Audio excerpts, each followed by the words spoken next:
겠습니다. 성경 봉독입니다. 창세기 1장 24절부터 31절까지 신약 성경 2쪽에 있습니다. 우리 창세기 1장 24절부터 31절까지의 말씀 한 절씩 읽고 마지막 31절은 한 목소리로 읽겠습니다. 제가 먼저 읽습니다. 하나님이 이르시되 땅은 그 생물을 종류대로 내되 가축과 기는 것과 땅의 짐승을 종류대로 내라 하시니 그대로 되니라.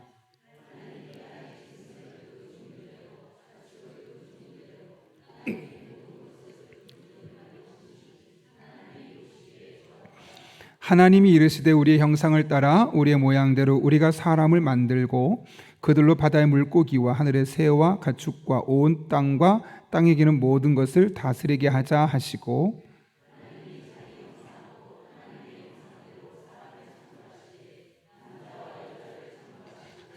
하나님이 그들에게 복을 주시며 하나님이 그들에게 이르시되 생육하고 번성하여 땅에 충만하라. 땅을 정복하라. 바다의 물고기와 하늘의 새와 땅에 움직이는 모든 생물을 다스리라 하시니라.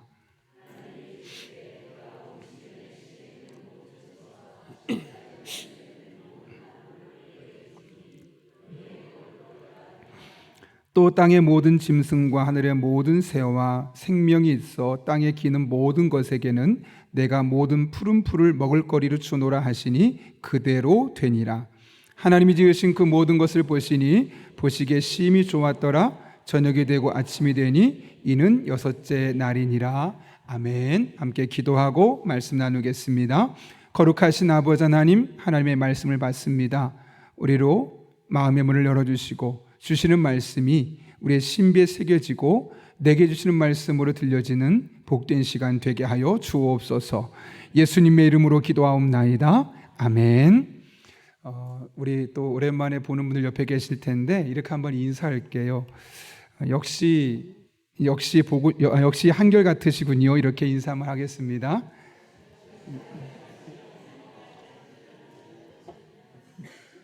네. 저는 그 소크라테스의 얼굴이 참 못생긴 것으로 유명하다고 해서 일부러 인터넷을 막 찾아봤는데 눈은 큼직하고 우락부락하면서 잘생긴 호남형이라기보다는 좀 남성에 가까운, 그러나 많은 사람은 그를 못생겼다고 이야기를 합니다. 얼마나 그를 못생겼다고 썼던 책들이 많은지 한 번은 연극으로 만들었던 적이 있죠. 연극이 공연 중에 있는데 갑자기 소크라테스가 무대로 나오더니 여러분 나의 못생긴 얼굴을 보고 마음껏 즐기세요 하고 그냥 아무렇지 않게 들어가는 겁니다. 여러분 이런 모습을 보면 어떤 생각이 들었겠을까요? 만약 여러분의 외모를 두고 누가 계속해서 못생겼다, 별로다, 여기는 어때서 마음에 안 든다 이런 이야기 하시면 어떨 것 같습니까? 마음이 불편하겠죠. 그런데 소크라테스는 자신의 못생긴 외모를 희화화해서 연극을 올렸음에도 불구하고 관중석에 있다가 나아가서 나 이렇게 그래 못생겼어요 라고 말하면서 자신의 외모에 대한 평가에 흔들리지 않는 모습을 보여주고 있었던 겁니다. 어떻게 그럴 수 있었을까요, 여러분? 이유는 간단합니다. 나는 외모만으로 평가받는 존재가 아니야 라는 의식이 있었기 때문에 그렇습니다. 만약 그의 마음속에 나는 외모가 나를 평가하는 모든 것이었다면 그 한마디 한마디에 때로는 천국을 맛보고 지옥도 맛봤을 겁니다. 그러나 그는 자신을 결정짓는 것은 외모라는 조건 하나만이 결정짓는 것이 아니라는 것을 분명히 인식할 수 있었고, 그렇기 때문에 자신의 외모에 대해서 신랄하게 사람들이 비판해도 그것에 일희일비하지 않을 수 있었던 겁니다. 그리고 그 모든 것은 나는 어떤 사람인지, 그리고 내가 이 세상에 왜 존재하는지를 분명히 인식하고 있었기 때문에 그렇습니다. 오늘 우리가 읽은 본문의 말씀은 사람의 기원에 대해서 이야기를 하고 있죠. 첫 번째로 우리가 알 것은 무엇입니까? 사람은 창조되었다는 거죠. 이 세상에서는 진화론이 통념처럼 되어 있습니다. 그런 세상 속에서 성경은 분명히 말하기를 우리는 점점 진화되어가는 존재가 아니라 창조되었다라는 것으로 오늘 말씀을 시작하고 있습니다. 그렇다면 여러분, 우리는 누가 창조했고 어떻게 창조되었을까요? 오늘 우리가 읽은 본문의 말씀은 누가 인간을 창조했는지, 또 어떻게 창조했는지, 또 왜 창조했는지에 대한 질문을 우리에게 던져주고 있습니다. 이것이 중요한 것은 이것이 분명하게 세워지게 되면 우리는 상황에 흔들리지 아니하고 온전한 모습으로 살아갈 수 있기 때문이죠. 본문을 통해 알 수 있는 첫 번째 사실은 우리가 하나님의 형상으로 지음받았다고 이야기합니다. 오늘 본문 26절과 27절 말씀 같이 한번 읽어볼까요? 시작. 하나님이 이르시되 우리의 형상을 따라 우리의 모양대로 우리가 사람을 만들고 그들로 바다의 물고기와 하늘의 새와 가축과 온 땅과 땅에 기는 모든 것을 다스리게 하자 하시고, 하나님이 자기 형상 곧 하나님의 형상대로 사람을 창조하시되 남자와 여자를 창조하시고. 여기 보면 우리를 하나님의 형상으로 지음받은 존재라고 이야기합니다. 원문에 보면 형상이란 단어가 나오고 또 모양이란 단어가 나옵니다. 엄밀히 말하면 히브리 단어는 첼렘, 네무트라는 서로 다른 단어이지만 서로 교환적으로 섞여서 쓰는 단어입니다. 중요한 것은 이 단어를 평상시에, 오늘 말고 그 당시에 어떤 용례로 썼었느냐라는 거죠. 당시의 왕들은 나는 신들의 형상을 지녔어 라고 말하면서 자신을 평민들과 일반 사람들과 구별할 때 썼던 용어가 바로 형상이라는 단어입니다. 그런데 오늘 본문에서 우리 사람을 뭐라고 말하냐면 하나님의 형상을 따라 지어졌다고 말씀하고 있는 것이죠. 이게 무슨 말일까요, 여러분? 그 당시에 쓰여졌던 관습을 우리가 읽어서 보게 되면 결국 우리가 왕같이 귀한 존재라는 것, 하나님같이 특별한 존재라는 것을 말씀하고 있는 것이죠. 나아가 여기 보게 되면 하나님께서 3번에 걸쳐서 우리라는 표현을 쓰고 있습니다. 26절 보실까? 이렇게 되어 있죠. 하나님이 이르시되 우리의 형상을 따라 우리의 모양대로 우리가 사람을 만들고 라고 26절에 기록되어 있습니다. 이게 무슨 말일까요? 여러분, 여기서 우리는 누굴 말할까요? 여러 가지 해석이 분분하겠지만 가장 권위 있는 해석은 성부, 성자, 성령, 삼위일체 하나님이라고 말씀하고 있죠. 다시 말하면 우리 한 사람을 만들기 위해서 누가 일하셨다고요? 세 분 하나님, 삼위일체 하나님이 서로 머리를 맞대고 고민하고 의견의 일치를 보아서 만들어진 존재가 누구라는 거죠? 바로 우리들이라는 것을 말씀하고 있는 겁니다. 여러분, 이 사실이 왜 중요한지 아십니까? 여러분, 물건을 보시면 아시겠지만 어떻게 만들었느냐 또 참 중요하지만 누가 만들었냐에 따라서 그 물건의 가치는 많이 달라집니다. 제가 한 23년 전, 24년 전으로 기억합니다. 제가 결혼하자마자 송파구 오금동에서 살았었어요. 그때 한 12평 되는 빌라, 전세 2천짜리 빌라 살고 있었는데 저희 그 같은 빌라의 한 분이 가방을 이제 만드는 공장을 운영하고 있었는데 하청업체입니다. 그러니까 어느 회사에서 이런 모양으로 만들어주세요 그러면 똑같은 모양을 만들어서 보여주고 오케이 하면 그 물건을 계속 찍어내는 그런 하청 공장이었는데 기회가 돼서 그 공장을 찾아갈 기회가 있었습니다. 그리고 마침 제가 가방을 살 일이 있어서 여러 가방 중에 마음에 드는 샘플을 하나 샀습니다. 샘플이죠. 샀는데 한 3만 원 정도 샀거든요. 그리고 뭐라고 말하냐면 이거 제가 3만 원에 팔지만 백화점에 가면 18만 원짜리 팔립니다. 그러면서 여기에 샘소나이트라는 브랜드만 붙이면 이게 18만 원짜리로 바뀌는 겁니다. 똑같은 가죽 제품인데 샘소나이트에서 디자인해서 의뢰를 했더니 가치가 무려 6배 이상 뛰어 올랐던 거죠. 누가 디자인하고 누가 만들었느냐에 따라서 같은 재질, 같은 노동력이 투입되었어도 엄청난 가격 차이가 발생하는 겁니다. 하물며 우리는 어떤 존재들입니까? 하나님께서 디자인하셨고 하나님께서 친히 만든 존재가 바로 저와 여러분입니다. 그렇다면 여러분, 우리는 어떨까요? 특별히 그것도 성부, 성자, 성령 하나님께서 만들고 머리를 맞대고 디자인해서 만든 존재가 우리들입니다. 전 이걸 생각하면서 이런 생각 해봤어요. 저는 한 번도 사본 적도 없고 제대로 본 적도 없지만 구찌, 샤넬, 루이비통의 최고 디자이너들이 머리를 맞댔습니다. 그리고 하나의 상품을 딱 만들어냈습니다. 얼마짜리 될까요? 하나에 수천, 수억 하지 않을까요? 왜요?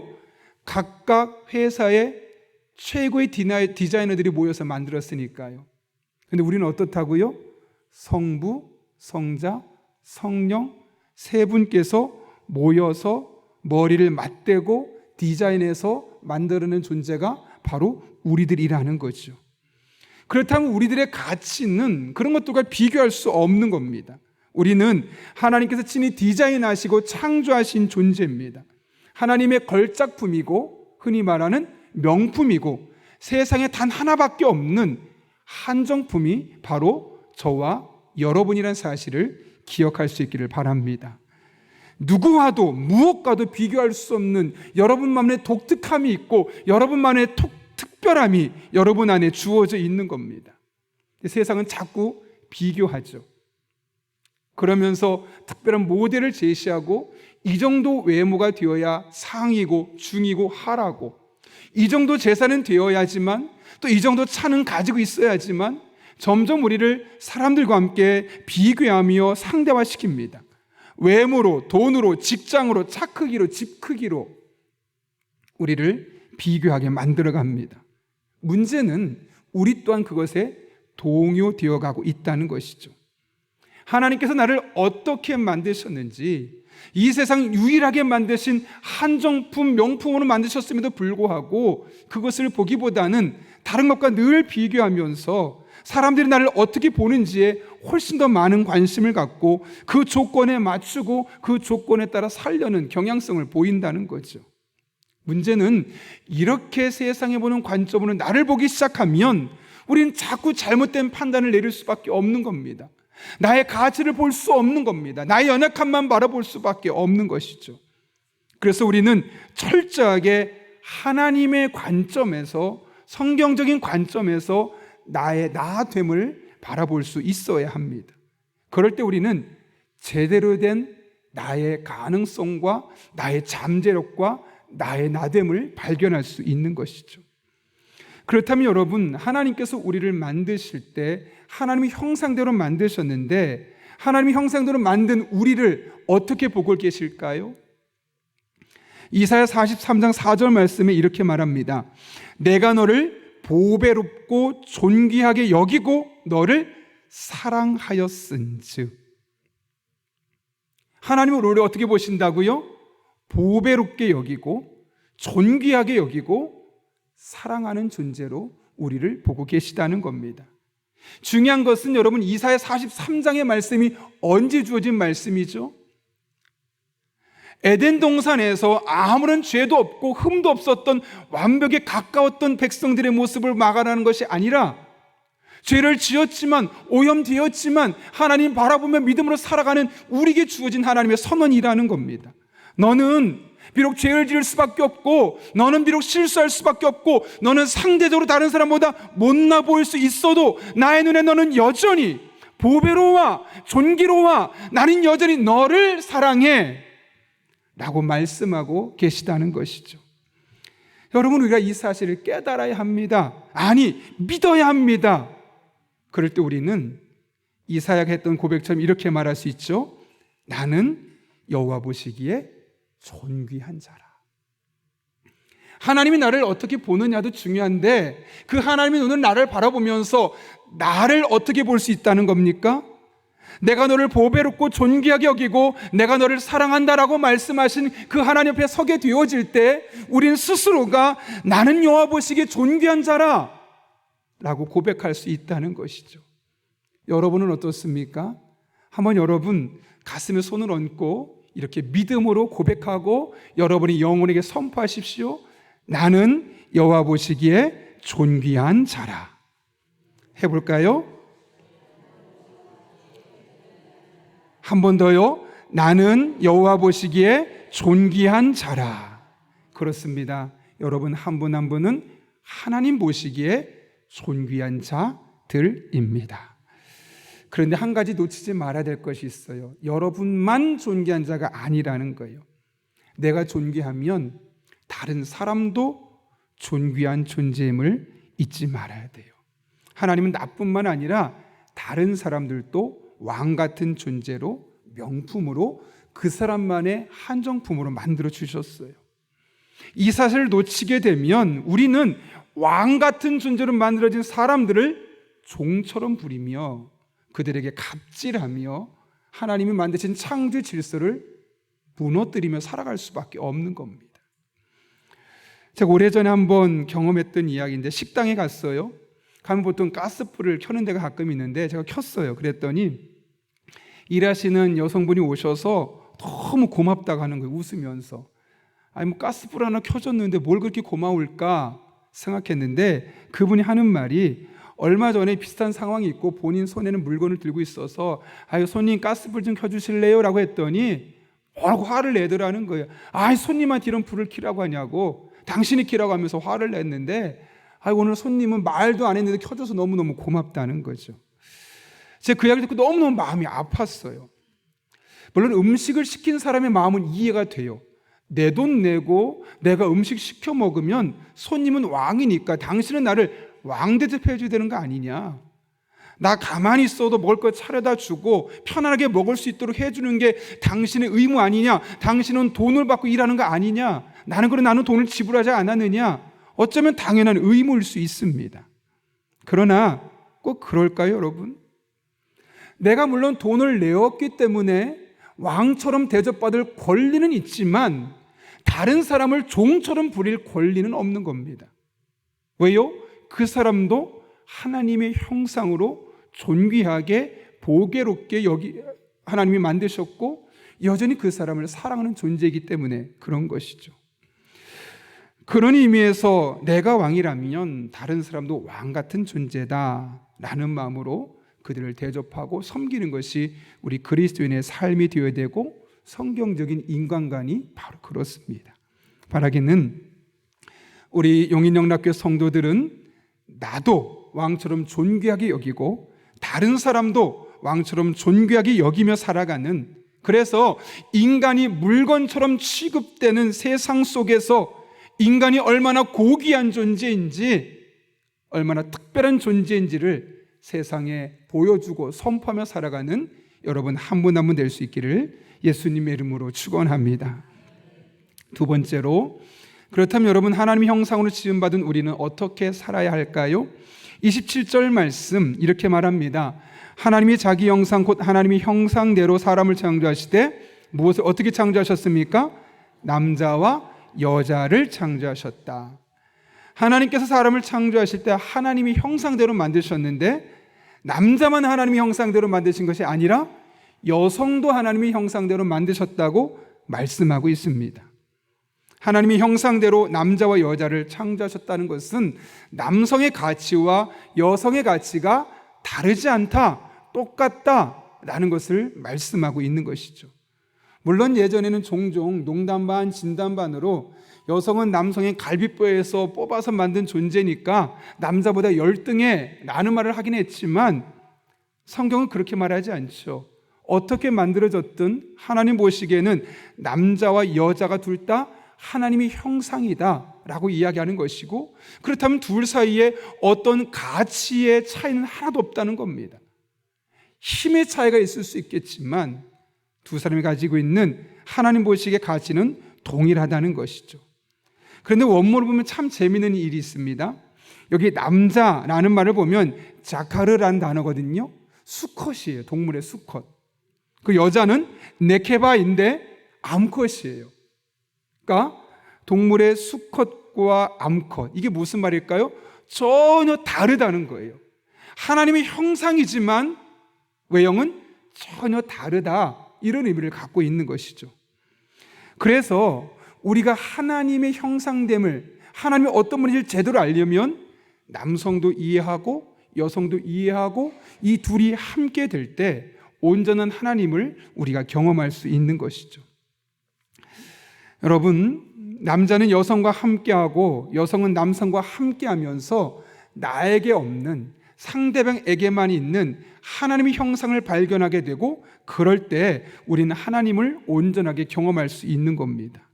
특별히 하나님은 여성을 만드시면서 돕는 배필로 만드셨다라고 이야기하시죠. 창세기 2장 18절 말씀인데요, 이렇게 말씀합니다. 여호와 하나님이 이르시되 사람이 혼자 사는 것이 좋지 아니하니 내가 그를 위하여 돕는 배필을 지으리라 하시니라. 여기 돕는 배필이라는 단어는 에제르 크네그도라는 단어예요. 그 안에는 동등하게 돕다라는 말도 있지만 신적인 도움을 주는 통로다라는 의미가 있습니다. 이게 무슨 말이냐면, 여성이 하나님의 신적인 도움을 주는 통로로서 남성에게 역사하기 위해서 주어졌다는 것이죠. 하나님 앞에서 여성은 남성을 위해 주어진 존재가 아니라는 겁니다. 둘 사이는 돕는 배필로 주어졌다는 거죠. 따라서 남성에게는 여성의 도움이 없이는 완전해질 수가 없는 겁니다. 왜요? 돕는 배필이 있어야지만 남성다워질 수 있기 때문에 그렇죠. 그래서 어떤 분이 그런 이야기를 하시더라고요. 여성이 없는 남성은 짓담한 건축물에 불과하다. 그리고 아내를 통해서만, 여성을 통해서만 남성은 온전한 하나님의 형상을 누리며 살아갈 수 있다. 그러므로 여러분, 남성들은 이 세상을 살아갈 때, 또 어떤 일을 결정할 때 아내와 함께 대화를 나누고 함께 동등한 권한을 가지고 결정해 나가는 그럴 필요가 있습니다. 왜냐하면 하나님께서 우리 한 사람 한 사람을 돕는 배필로 주셨기 때문에 그렇습니다. 빌라도 총독이 예수님을 재판할 때 어떤 일이 있었습니까? 그의 아내가 사람을 보냈죠. 그리고 나서 저 옳은 사람을 죽여서는 안 됩니다, 아무 상관하지 마십시오 라고 빌라도 총독에게 조언을 했습니다.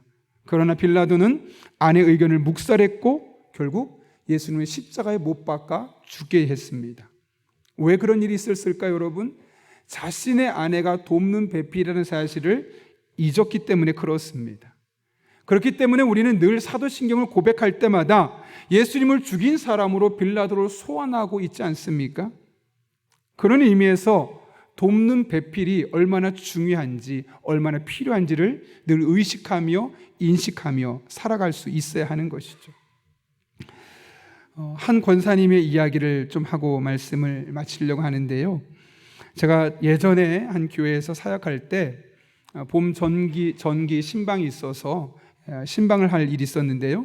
근데 신방을 하기 전에 보통 기도 제목을 제가 미리 봤는데, 그때 권사님이 그런 얘기를 하시더라고요. 본인은 예수님을 믿고 난 뒤로 한 번도 새벽 기도를 빼먹은 적이 없다는 거예요.